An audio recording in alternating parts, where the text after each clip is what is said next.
I was wondering, can we get a few more towels up here? And I was like, sure, Mr. Island, okay. Probably thinking like, that guy's a really high voice. What's wrong with him? Who else? Who else? Oh, way back there, I see you. Oh. Name and where you're from, darling. Audrey, originally Philadelphia, but now here. Brett mentioned that he fell into it. And I'd like to ask both of you, I mean, fell into it doesn't sound like that's what really happened. I can't believe that you didn't have to audition or study or do anything else. You just fell in. So could you each tell me how you really got into it? Sure, well, I say I fell into it, or maybe I should say it fell into my lap, really.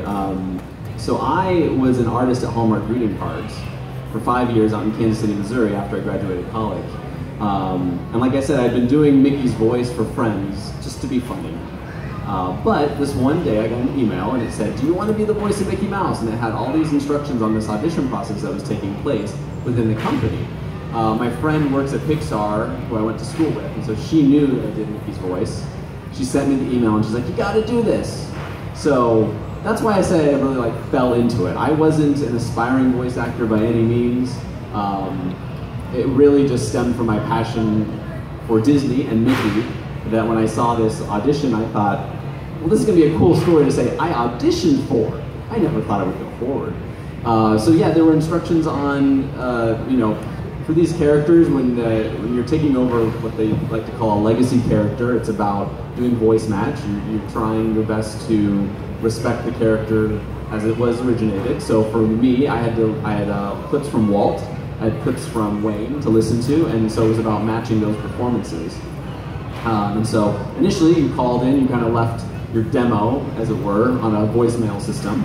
And then after that, they whittled it down to who they wanted to come in for callback auditions. So I flew myself out to LA and I did an in-person audition. And then and I should also say at the time it was to be an understudy position with Wayne.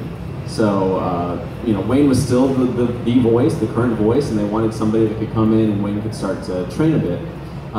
The day I went out for my audition is actually, I was told Wayne went into the hospital that day, and so he never fully recovered, and then unfortunately passed away before they had made their final casting decision. So when all of that happened, it was a very sad time for Disney character voices, because it's a very small family that we're a part of. But projects continued to go on, so they asked me to start coming out. I was essentially commuting from Kansas City for a while to try on some projects.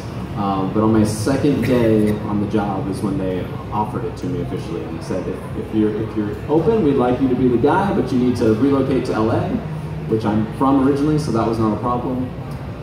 So yeah, I did kind of trip and fall into it. But yeah, there was a process. Yeah, mine was a little different. Back in the early 80s, about 82 through 86, I was a stand-up comic. I'd always liked show business. I thought I was going to give this a shot. And so I started, and I did impressions and stand-up, and that was great training for me. And I did that from 82 through 86, and I lived in Dallas at the time. My agent said, well, with all the voices and impressions you do, you ought to go out to Hollywood and see what happens. I got an apartment out in Hollywood. My wife stayed in Dallas, and I kind of commuted where I was doing stand-up for a while.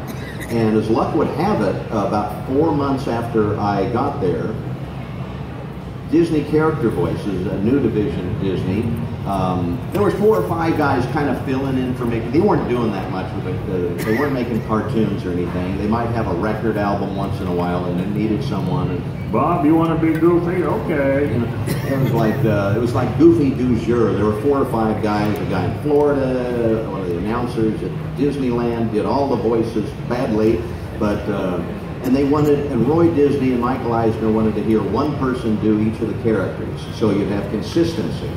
So there was a big audition, and for all of the characters at the time, and I just got a cassette with the original voice of Goofy, Pinto Colvig, from like 1930s cartoons, Boat Builders, Lonesome Ghosts, and I just took it home over a weekend and practiced and worked on the laugh, and hush, rolls me all in one, did a little song and stuff, and laid it down at my agent. Not really thinking that much of it. You just, you're up against hundreds, if not thousands, of other people. And they gave me a call back to do one job in January 23rd of '87. And I just looped one line of copy. And then about a month and a half later, they called me again, and then again. But there's no, you are now the voice of Goofy forever. No, it's just like every time is still a new contract each time. So we're not under contract. You might be, I'm not. I don't know. But every job I go into is still I'm like the plumber, You got a job, I go in, I do it, I go home. That's kind of the way it is. And now, like I say, after 30 years, I think I pretty well have the job. Yeah, I think you're safe. Yeah. Yeah, there is, I've heard a couple of interviews with Wayne where he talked about, there was no big passing of the baton or any big ceremony. It's just kind of like you start working and the jobs are coming until you don't. Yeah. and one thing I love that Wayne said, and Jimmy actually told this to Wayne. He said, "Remember, kid, you're just filling in for the boss." Because when it comes to Mickey or any of the other characters, but specifically Mickey, Walt was the first voice of Mickey, and Mickey was Walt, and Walt was Mickey. So our job is just to kind of carry on that legacy. So I thought that was really cool that Jimmy told that to Wayne. And even though I didn't get a chance to work with Wayne or meet him, I believe he probably would have told me the same thing. Remember, kid, you're just filling in for the boss. Because, just get to play a small little part. I'm Mickey number 4. There will be a Mickey number 5 someday. Yeah. It keeps going on, babe. They never die. Never die. I'm 90 years old this year. If you don't know, Walt was the very first animated character that had a voice. So Yeah, that's the right. oldest and most relevant character there is. Yeah. And it's still on TV every day. The start of character voices, as Right. we know them. And his Absolutely. first words were hot dog. Hot dog! Hot dog! Who else has a question?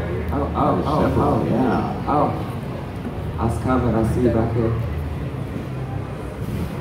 Hello, darling. Name and where are you from? Yeah. So I have a question for both. What did you like working in Kingdom Hearts, and what did you like about it?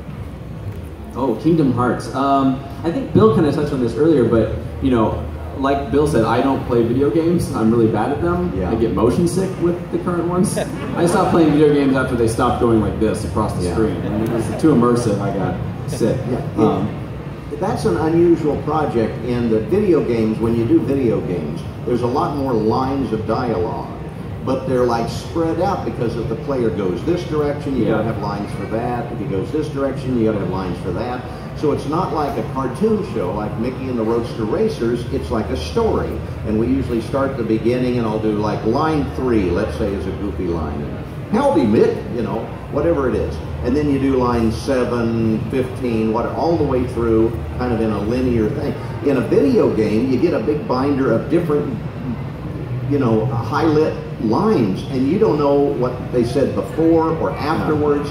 So I know less about that game than most fans because it's even extremely when I'm in limited the game, content. because I don't know what's before or after. I only know the line I'm doing, and I'm watching the video of it and trying to get the words, and you kind of have to really focus. So you can't really take time. They're going on this journey. It's just lines until you see the game played later on. And so video games are kind of weird in that. Yeah, they are. But that one's fun, and I would say my favorite part of working on Kingdom Hearts is that we do what's called ADR. So, like Bill mentioned, they do the animation and the recording in Japanese first, so then when we see it, we're filling in to the English. So it's kind of like a video game for us in the sense that you're keyed up for your role or your spot with a couple of beats, and beep, beep, beep, and then you talk, and your job is to make the voice fit into that animation. So it's a fun process for me. I like that. Yeah. All right, Another voice. I have one more question back here. Very special question I wanted her to ask you guys. Hello. Hi. I wanted to ask if you had any one piece of advice that impart to aspiring voice actors what that would be? Okay, I teach all the time to aspiring voice actors. And number one, if you're going to be a voice actor, get rich parents. That'll come in real handy when you get started because it's a very competitive business. In Los Angeles, there's like 150,000 Screen Actors Guild members. These are people that paid the $3,000 to join the union that want to pursue it that heavily.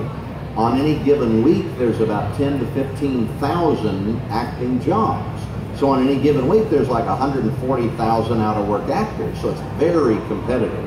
Number two, take acting lessons because a lot of people think that it's all about the voice and it's really all about the acting. People always say, oh, I have a great voice, I should be a voice actor. Well, that's like saying, I got a great guitar, I should be a guitarist. No, you got to learn how to play your instrument and your voice is your instrument. So take acting lessons, and I would recommend any kind of acting like improv or stand-up was great for me because you're in front of a live audience. And in that kind of situation, you find out real fast if something's funny or not funny, and you learn over time on how to say the line so you get the most funny out of it, which comes in real handy because we're just in a booth with a microphone, a music stand, a chair, and a script.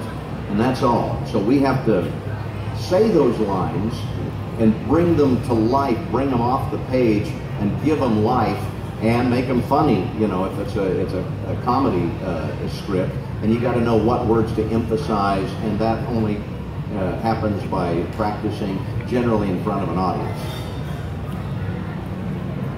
What about you, Brett? What are your...